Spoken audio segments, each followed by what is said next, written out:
Welcome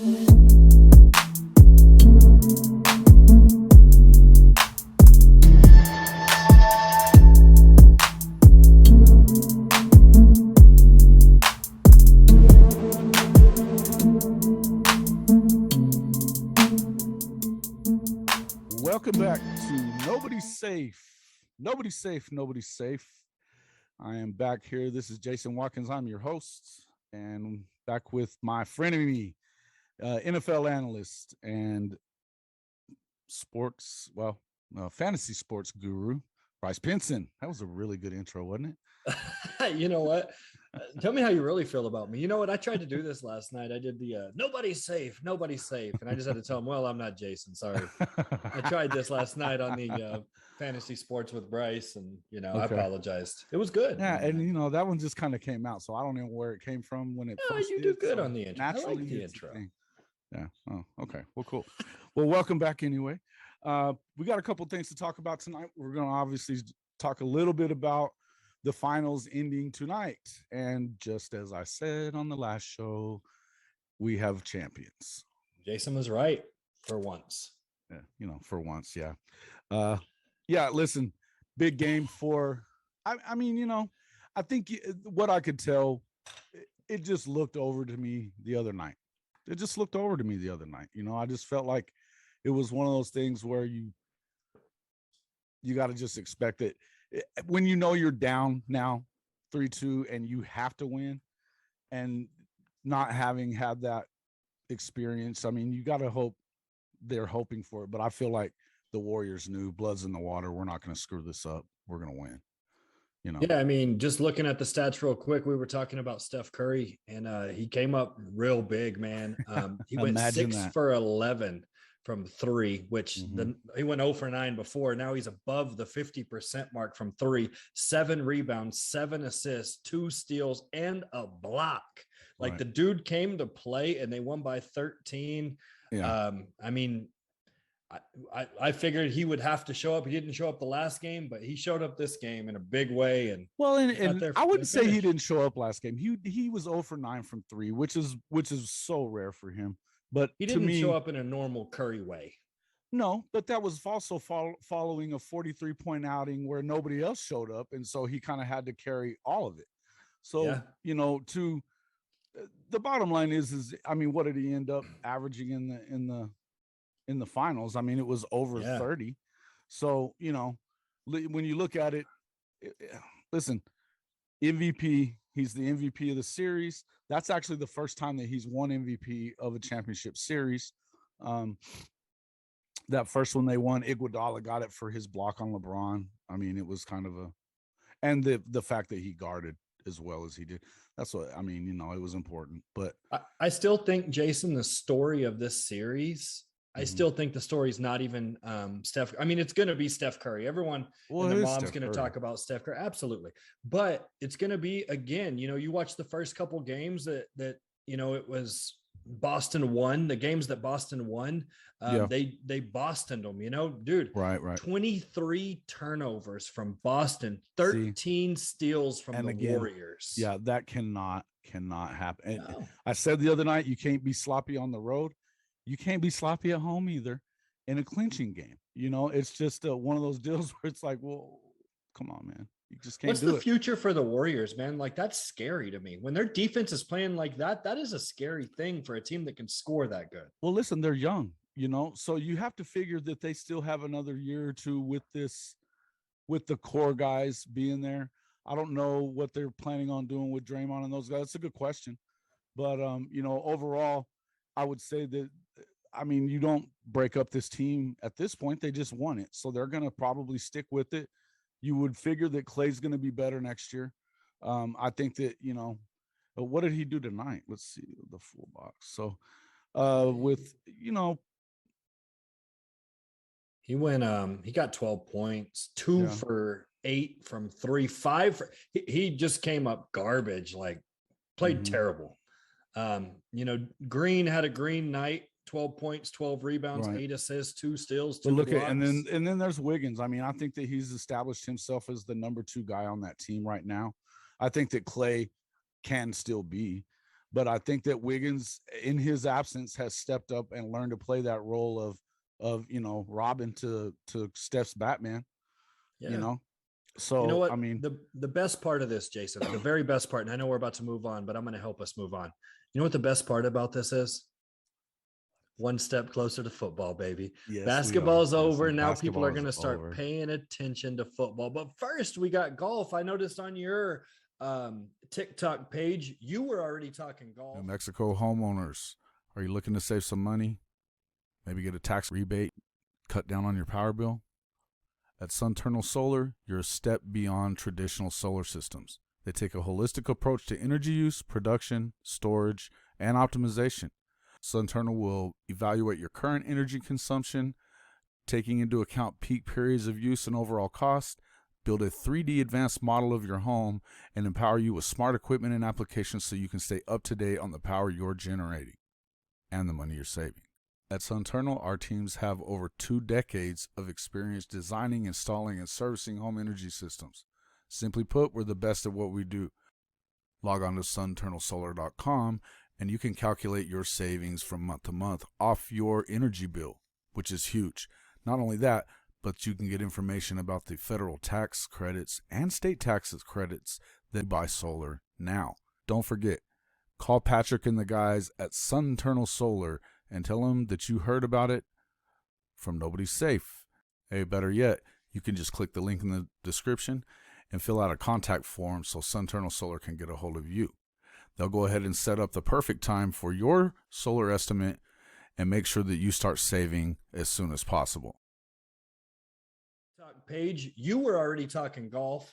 The U.S. Open, tell us about it. I love the U.S. Open. I love the Masters. I love all golf majors, but my favorite majors are the Open and the Masters.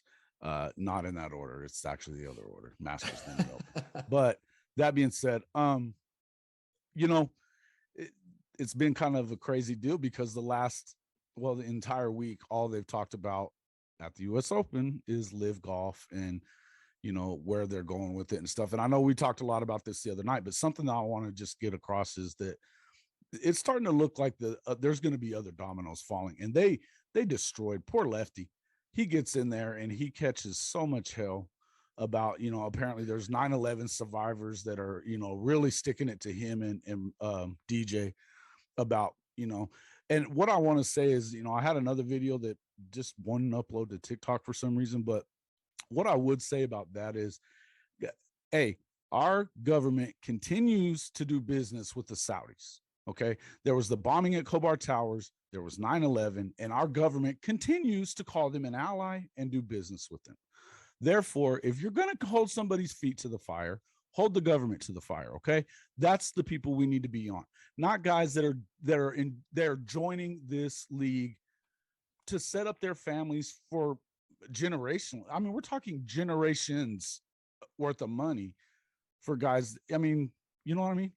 But Jason, I don't think they know what you mean yet. And the reason I don't think they know what you mean is because I don't think they know who you are. I don't think they realize you served. Maybe they do, maybe they don't, but you served. Yeah, and I did serve after 9/11. And listen, I'm not going to, it was before 9/11. Oh, before, sorry. It was before. But either way, and we don't have to get all into that. What I will tell you is I had a lot of friends of mine that were deeply affected by the Khobar Towers bombing.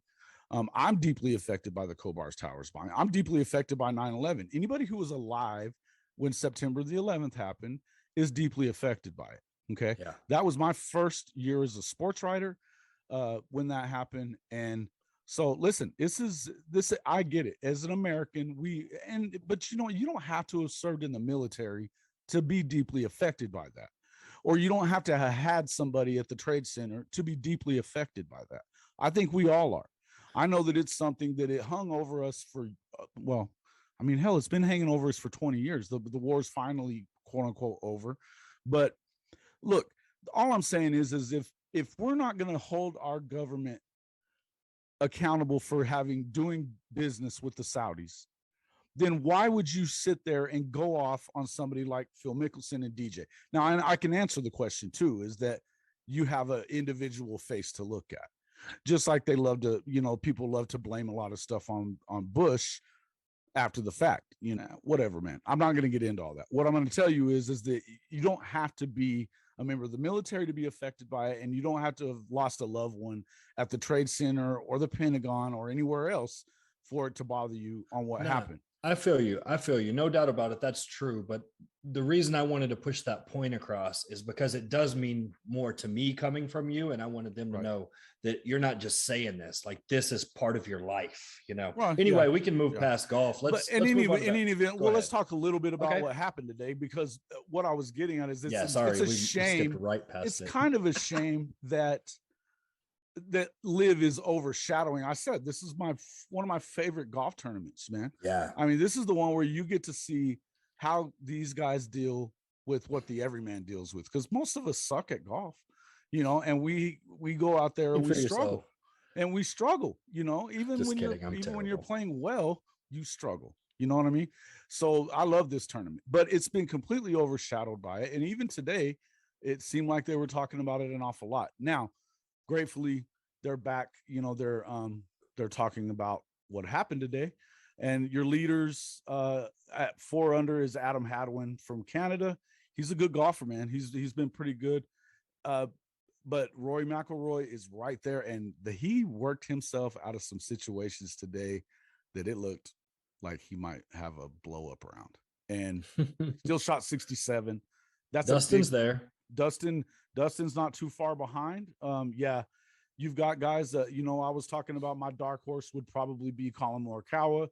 He's right there within 3 of the lead as well. You've got, man, look, it looks good. That's all I can really tell you, is that it looks good. The other guys that I actually thought would probably play pretty well, it was a struggle for number 1 in the world, Scheffler.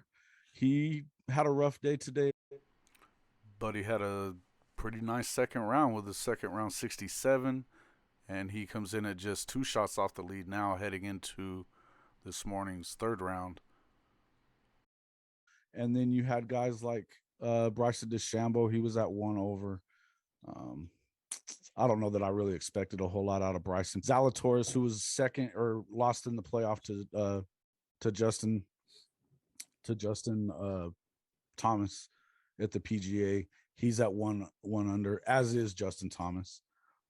There's a lot of Americans in the mix there. It's up for grabs for sure. And this is one of those tough golf courses. If you know anything about the country club in Boston there at Brookline, Massachusetts, it's that's where Francis Ouimet won. It was the youngest U.S. Open champion of all time. If you've ever seen that movie, I'm surprised you haven't seen that movie. So, okay. Anyway, it's a good one for kids. You should check it out. Anyway, okay, let's move on. Hey, you know what the good news is, and you were bringing this up a minute ago, football. We can now focus on football because hoops is over. We're going to talk about a few things like that. I think there's a couple of things going on in the NFL. First and foremost in the NFL, you've got a lot of quarterback talk still. It looks like the Browns may be pretty close to finally trading Baker Mayfield after signing Deshaun Watson to the most lucrative deal of all time, fully guaranteed, even though he may not get to play ever.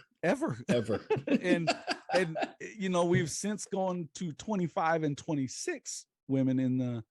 I mean, that was what it was earlier today. It could be up to 30 by now, for all I know. Shit, every day it changes. So, but apparently there's been a few different teams that they've really talked about maybe Baker going to, but I believe Carolina has always been in the mix a little bit, I believe. It seemed to me like maybe the Bucs turned up the heat on that because they were talking about bringing him in as a possible replacement for Brady. And now the Bucs are apparently urgent the Panthers are urgent to get the deal done.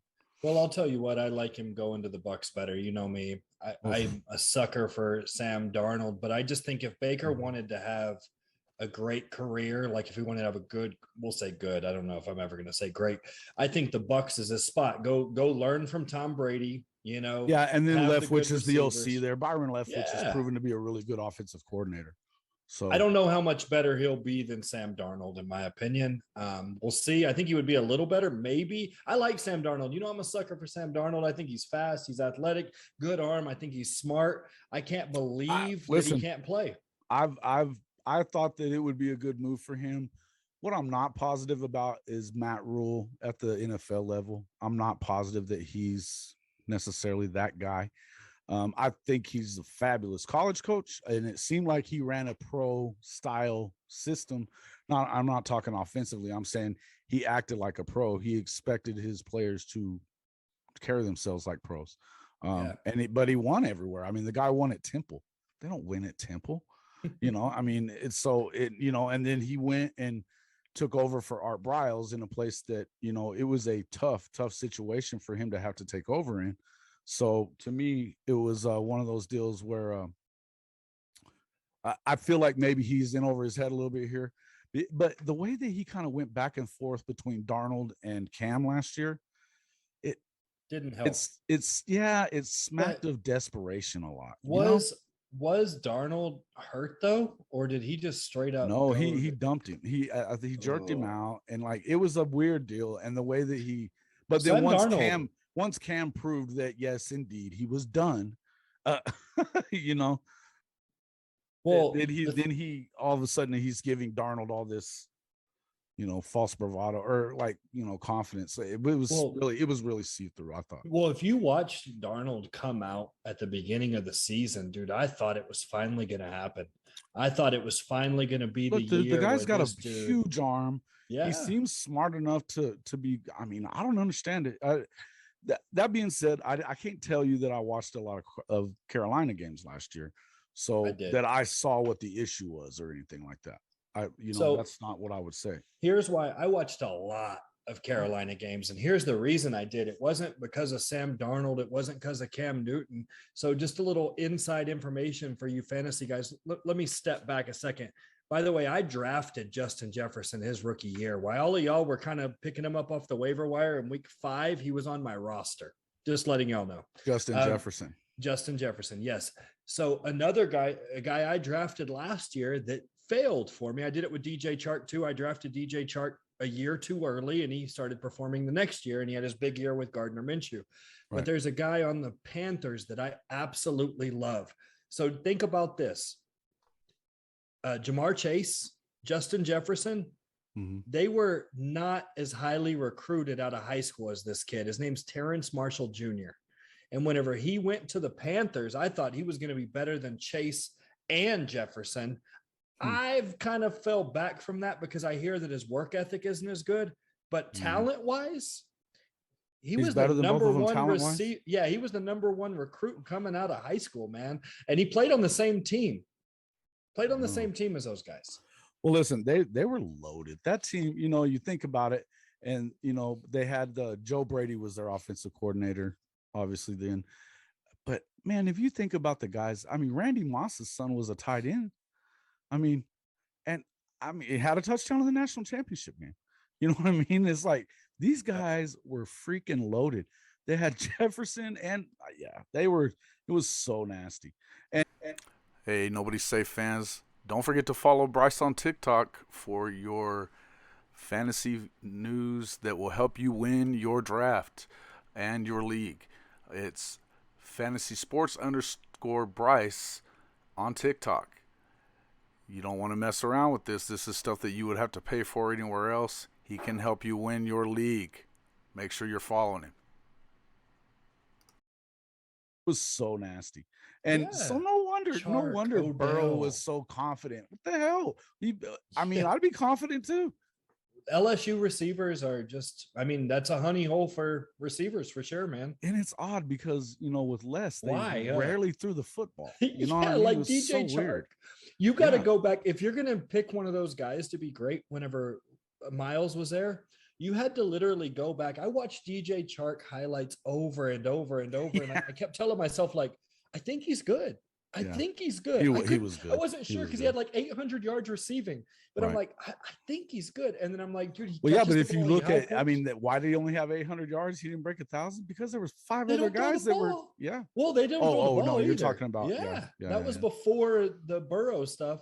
They didn't throw the ball. And I was just like, dude, he's at the Jags. He's going to get the start. I'm plugging him in, and it didn't work out, but it did work out the next year. I do that a lot. I'm always a year early usually. And I think Terrence Marshall, if Baker's the quarterback, Terrence Marshall will have a good season. Yeah.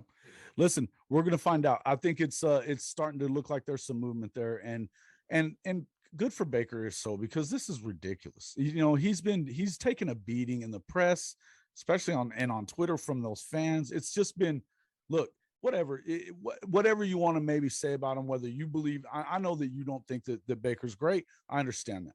What I'll tell you is I'm going to reiterate, first time, 26 years, win a freaking playoff game. Okay. But there's more to it. There is more to it. There is a lot more to it. There is a lot more to it as to what happened last year. And I'm going to tell you now, I will say this on the record because that mysterious episode 2 will never be resurfaced. But I'm going to say this for the record. If Deshaun plays, they will still be the fucking Browns. Okay. They will still be the Browns. They will fail, and it will be what it is. I'm telling you, because that's what they do there. That they literally run off, because you know what? They'll screw it up with him too. I'm not even saying Jason, that it's because of Deshaun. I'm telling you it's because of the organization. I'll tell you what, Jason, if it comes out and all the legal issues are done and he starts week 1, Deshaun Watson starts week 1, I will be putting in bets for the Browns to go to the AFC title game. I will be doing that. Okay. And I won't be betting on the Panthers. Okay. Well, I'm going to But I'll draft Terrence Marshall. He's not starting week 1, first and foremost. I don't think so either. First and foremost, he's not starting week 1. They're going to get anyway, whatever. Whether you think Watson is better than Baker is really irrelevant here, as far as what I'm talking about. What I'm saying is that organization is notorious for screwing it up, and they continue to do so. And literally, it's like we said that on one of the podcasts just recently, is shit. They go to the playoffs, win a game, and because he got hurt, and he did get hurt, and they missed the playoffs by a game last year, and then we can do way better. We're going to the Super Bowl. You're the Browns, okay? You're the freaking Browns. All right. I don't want to hear this shit. When you go and win one, then we'll talk. But until then, I don't want to hear nothing. Well, I feel like Jason, the reason they went out and got Deshaun Watson is because they went out and did it with Kareem Hunt, and they were like, let's up the ante a little bit. Let's go out and get the guy who's more messed up than him. And look how good it worked with Kareem Hunt. If we get the better player with more issues, I gotta tell you, man. And this, because if you've read any of the information, that it's a good thing that they're not trying to, or it's a good thing for Deshaun that they are not trying to get him with criminal charges, because it doesn't look good, man. It just doesn't look good. And the things that are coming out and that are being said by these women, it just doesn't. It appears that he's got some issues. He's got some issues. So whatever. And look, I feel like that in and of itself, that's who you want to represent your organization. Then you know what? I'm glad Baker's gone. I'm a Baker fan. I'm an Oklahoma fan, so I'm a Baker fan. And so, but I'm going to tell you, I'm glad he's out of there. And I think it's better for him anyway. If it's obviously gotten toxic to the point that get him out, get him out. Jason, one thing real quick. Honestly, if it's coming down to like where I have to like these guys, I'm a fantasy football guy. I'm a stat guy. But if I have to like these guys as people, right, I'm not going to watch the NFL no more. Like I don't like most of them. Listen. Like Joe Mixon, I would never draft him in that case. This dude freaking knocked a girl out. Yeah, did the same thing. Ray Listen, Rice he played for Oklahoma. I am not one of those people that will sit here and say, now I feel like he paid his dues. He made that mistake, and I also know that there's more to that story, and than what you just saw in that video. It's not good enough. It's not okay. Not okay. but he sat out for basically 2 years before he got to play again. He has been stand up ever since then. I think that in this, what I will say is I agree with you that these guys are not choir boys, and that's okay. I don't expect them. Their names and numbers to me. There's a difference. There is a difference between some of the things that happen though, and some of the other things that happen. You know, this to me looks like serial rapists. I don't know. Names and numbers to me, man. I like fantasy sports. There's a lot to be said for what you're saying. There's a lot to be said for that. If you're gonna enjoy it, you know, you want to enjoy the game. I understand that, names and numbers, but at some point you can't tell me that there's not personal things that come into it with you too, because there are. Yeah. Don't act like there's not. So just if you're a Steeler, if you play for the Steelers, that's personal. Like, true story. We had this kid named Landry Jones. If anyone from Artesia is watching, this dude played for the Artesia Bulldogs, which is a rival for my high school. I was like, you know what? I put on a Bulldog shirt to root for this kid when he was at Artesia because my cousin was on the team. I was rooting for him. He went to the Sooners. I flipping hate the Sooners, but I was like, you know what? I'll deal with it. I bought a Sooners shirt, bro. He went to Pittsburgh. I said, screw that kid. I don't even know him. I don't even like him. I hope he loses every game from now on. Well, and the good news for you on that is he didn't get to play. Good. He just didn't get to play much. But look, is it? And you know, that's a good example of like what can happen to you though in the NFL. Landry had most of the records at Oklahoma until Baker broke them. Most of the records were Landry's because he got to start long enough to build up for career records, I'm saying. But with Baker ended up getting 3 years, he broke them. But that just goes, I mean, he had an opportunity. He probably, had he left after his junior year, he was going to go first round, which would have changed things. He would have gotten more of an opportunity than he ever. Might have went to a worse team, though. Could have, yeah, but you're going to get a real chance. Like he never really had. He never had a real opportunity in Pittsburgh. We don't need to get into that. That's an conversation. Yeah, you're right. This ain't Artesia. Yeah. So let's talk. Oh, well, more quarterback stuff. You've got a couple of quarterbacks that they did show up to training camp, or as far as their mandatory mini camps, with Kyler Murray and Lamar Jackson both looking like they're wanting new deals. Lamar's talked about not showing up to training camp without a deal. And hope he doesn't. Yeah, well, and now, okay, everybody, just a little backstory on Bryce. He is a big, for whatever reason, Ravens fan. He hasn't watched the Ravens. Who cannot stand Lamar I've watched 2 Ravens games since they drafted him. 2 in the playoffs. He lost them both. That's it. You know what I'm saying? Like Lamar can't hit the broadside of a barn. So yeah, we'll go there. And accuracy wise, that offense is elementary whenever he's in the game. You know, they literally, like, you got to say something about Harbaugh. Harbaugh is an incredible coach. He literally went and drafted every tight end, put a bunch of running backs out there and made it work. And now everyone's like, oh, Lamar's great. Lamar's great. Lamar's great. No, he's not. Tyler Huntley, the backup quarterback who played at Utah, is a better quarterback than Lamar Jackson. He was really good at Utah. I will give you that. And I remember him at Utah. Now that after I looked him up, I was like, oh yeah, he played at Utah. Hey, I'll tell you something about that guy at Utah. For what he's done at that program. I mean, I know that's off topic, but good grief. Anyways, yeah. So the coach, yeah, dude, yeah, that guy's done so much with so little. You know, at Utah, absolutely. Utah? I mean, anyway, but yeah, I agree. Listen, I'm kind of the same opinion of Lamar. I think he's a fabulous athlete. I think that he's a decent quarterback. I don't think that he is ever going to be elite. I wouldn't never call him elite because he can't throw. He's fantasy elite. He is one of the greatest fantasy football players there is. Yeah, because he has 100 yards a game rushing too. Yeah, but let's not mix fantasy with reality. A lot of these fantasy players think he's good because of fantasy. And the fact of the matter is, dude, look at the rest of his roster other than Mark Andrews.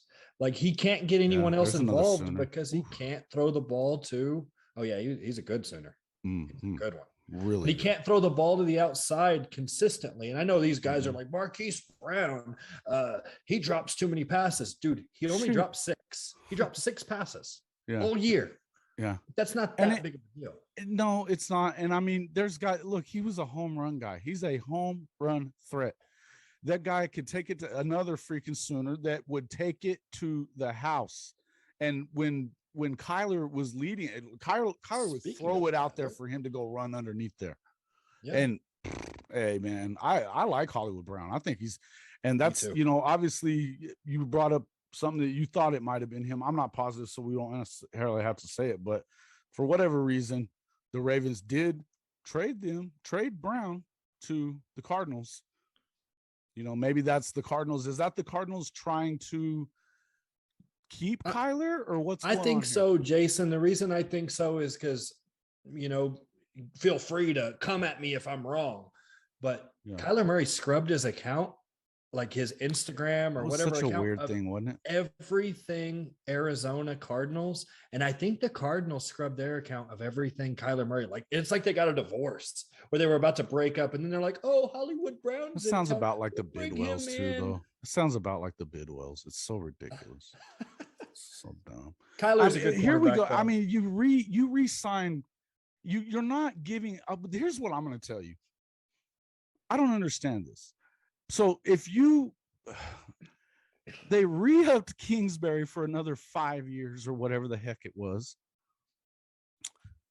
but you're not going to get the quarterback that is the whole reason that you apparently hired Kingsbury was because he ran the system that Kyler knew from the time he was in high school. Well, I don't think that's all the way true. And here's why, because if you remember, they hired Kingsbury and they had Josh Rosen as the quarterback, and Kingsbury comes out and says, "Oh, I want Kyler." Right. And so now they get rid of their former first round pick, Josh Rosen, and go get Kyler. And now they're not going to pay him. It just doesn't make sense either. And I mean, they were at the point that they were picking number 1 when he got there. They did win the first 7 games last year. If you want to give that to Cliff Kingsbury, fine. What I'll tell you is the second that Kyler got hurt, they went on a tank streak, just like Kingsbury does after 6 or 7 games, his entire career, and then, yes, did Kyler have a good playoff game? No, he did not. In fact, it was god awful. It looked terrible. Well, but that being said, I still feel like that team, there's a lot of talent there. And the guy makes throws. And the reason that you want a guy like King, I just read an article that Kingsbury's praying about Kyler getting a deal done. Yeah, you know what, Jason, though, here's the problem. Here, it's not like I think that if you talk to them, behind closed doors, and you said, "Hey, how do you really feel?" They would say, "Yeah, we kind of screwed this whole thing up. We threw money at everybody. We paid JJ Watt. We paid it's bad management of the entire organization." And then they're like, and hey, listen, I got to tell you, none of this should surprise anyone, because the Bidwells and is it Steve Keim is their general manager, correct? You know these names. I don't know. I live here and I don't flipping know. I can tell you the Bidwells are the owners, and they've been doing stupid shit with that team for a long time. That's why usually that's how you could tell a bad organization is who the owner is. And, absolutely. And they stay bad. Yeah. Browns. Yeah. And I mean, they've done well enough to hire certain coaches and let them do their thing. We were talking about Tampa Bay. Arians, Bruce. Yeah, Bruce did great. He did great with them. And then they had gotten to the year that those couple of years that they had. Oh, you might be right. No, it was that guy that had come from the Steelers. What the hell was his name? We're terrible. I forgot that. I don't know coaches, guys. I can't believe I forgot his name, but he kind of fell off the planet after they got rid of him. Right. And it was what the hell was that coach's name?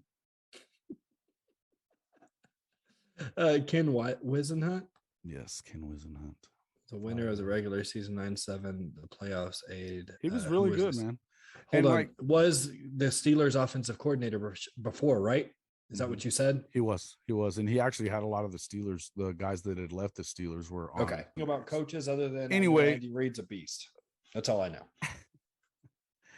Anyway, the Bidwells, they've notoriously screwed it up. They gave all that power to. Anyway, never mind. We don't have to go any further with that. But I'm going to tell you this: that was stupid to re-sign Cliff, and if you're not going to re-sign Kyler.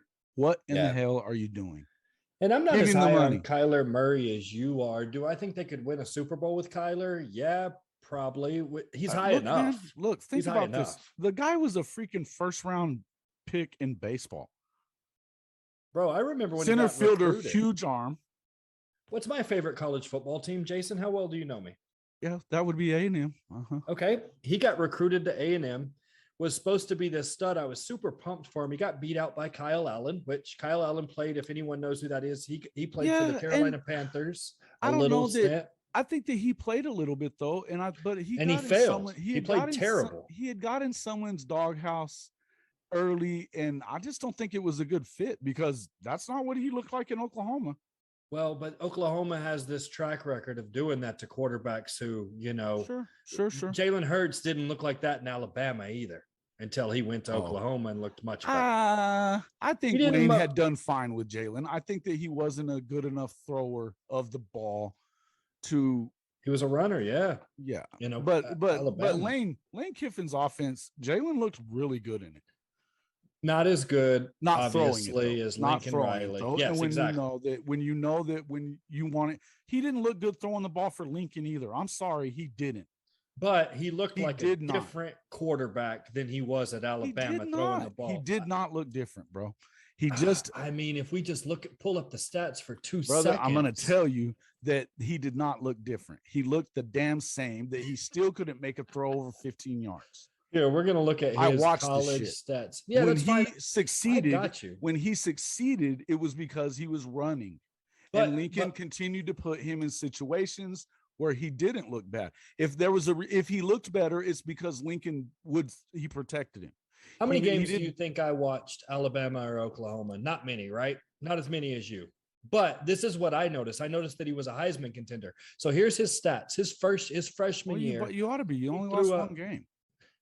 Yeah, his freshman year, 2,700 yards passing, a 138 quarterback rating. His sophomore year at Alabama, 2,081 passing yards, 150 quarterback rating. It was his second year. Maybe it was his sophomore year then. Yeah. Let me just go to Oklahoma. Okay. Oklahoma, he doubled those yards, almost 4,000 yards passing, 32 touchdowns, 8 interceptions, and a 191 quarterback rating. Okay, that's what I'm talking about. He proved he could. I'm telling you what happened though. He had dynamic receivers, as you know, like CeeDee Lamb and guys like that, to where Lincoln made sure that he was throwing open short routes. Yeah, and they were open. The offense was way better. Like it wasn't way better. I like the offense. No, I don't think it's way better. I'm thinking that they didn't make him throw the ball. I know that they didn't make him throw it deep. I know it. I watched every week. Yeah, but either way, very, very successful in that offense, passing the ball. And listen, I'm not saying all I'm saying is that. And the truth be told, as far as coaches are concerned, if you're going to have somebody running an offense for Kyler. Go ahead. If you're going to have somebody running an offense for Kyler, you want it to be a guy like Cliff that's running that kind of system that Kyler knows. He's been running since high school. And, he never lost a game in high school. I think he lost one at A&M is it, but he didn't really get a whole lot of an opportunity at A&M. And then he lost 2 total they lost that playoff game pretty badly, but he easily won the Heisman. Out of the 3, they were scoring 50 points a game. 50 points a game, but they needed to. Yeah, so whatever. Yeah, we got 7 or 6 minutes left. Do we need to talk about any sponsors? We need to talk about anything like that? Yeah, a little bit. We'll get into the sponsors a little bit here. Just to, I just wanted to remind everybody again. Make sure that you're following Bryce on TikTok. It is Fantasy Sports with Bryce, or Fantasy Sports _ Bryce on TikTok. Again, I know everybody's drafts are going to be coming up here in the next couple of months.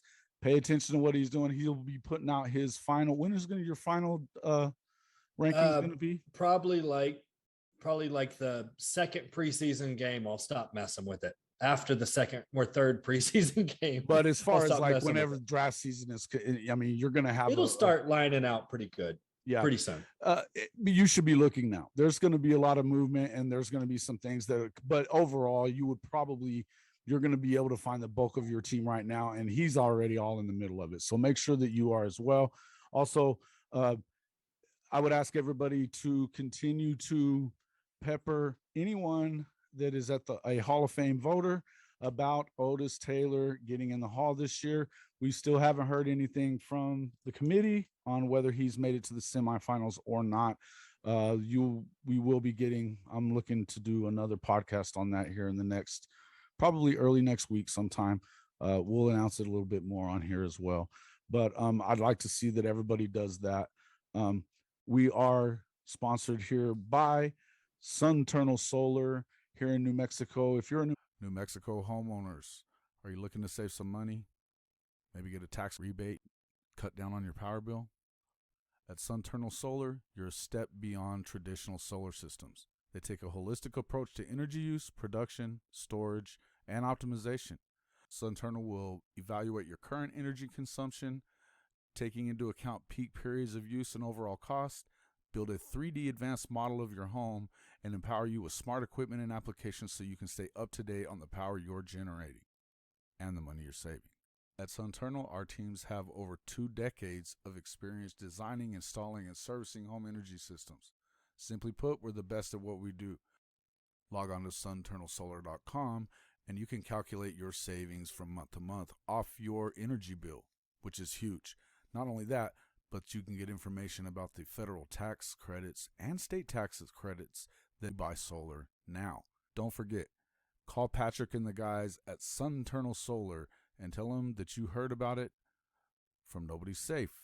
Hey, better yet, you can just click the link in the description and fill out a contact form so Sunternal Solar can get a hold of you.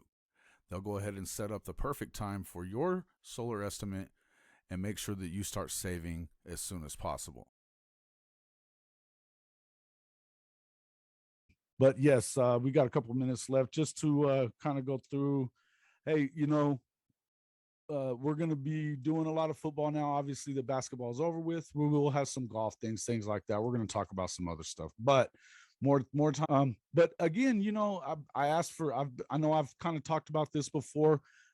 We are on Facebook. I actually have been working on our website. We're getting close to having that out. Hall of Fame Media is the company name, but we're going to be having a new website out soon. But get onto the Nobody Safe Facebook page and interact with us, guys. Send us some messages. What do you want us to talk about? Are we crazy for some of the stuff that we've said? We would love to interact with you here and there. And listen, if you want to keep us, if you want us to continue to go on, we need people to like and subscribe to our YouTube page. Please like and subscribe to the YouTube. That is the best way to help the algorithm and us get out there and get sponsored.